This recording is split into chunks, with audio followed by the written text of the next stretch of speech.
para kadang amung tani kepengin ndang panen parine subur makmur layah kidungelake lelagon panen nduk panen larase pelok patete barang weh iya ya muga-muga bisa ndayani ya nduk ya lelagon panen kuwi garape kaya kendangan Banyumas ngono kae lho ya tradisi panen kaya dek semono nganggo wiwit sing jenenge wiwit ki nyajeni sawah kaya to Sekar Wangi tumpeng panggang pitik lan sak pepadane ya mula Jawa ki aja nganti dilaklekake lah ya kuwi penting ya mula sok kala mangsa ki kabeh ki kadang enek Jawa disepelekake wah lah ya ya muga-muga enggal diparing ya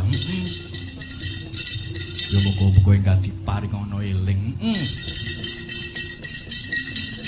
lagon panen sing kepareng minangkani sapa ya ora pati temu ya sapa lah ya lek dul mengko bawa panen ya lek panen sing kepiye to panene sing kepiye ya panen ya Sekar Wangi kae. Lah ya wong jan iki glondor. Engko jatah engko kok ndak malah dadi tekan kendi-endi. Mau tekan kalian malah dadi ora dadi gawe. Lah ya. Monggo Pak D. Wah, diborong meneh, diborong ora apa-apa. Yo. Sekar Wangi miyak dami Sekar Wangi minyak dami arep ditata sesajine sing dienggo panen ya dadi tandha hami witi dadi tandha hamiwiti ya metek parimung sawuli imbane boyong Dewi Sri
nuwun sampun lumadi lelagon panen larase pelok patete barang ya iki ingkang ngripta panjenengane swargi Kinarta Sabda ya muga kanthi lelagon panen iki mau ya nduk bisa ndayani subur makmur tetanene para bapak-bapak among tani ing Desa Gombang Sawit satemah lumintu wulu pametune lancar rejekine Allahumma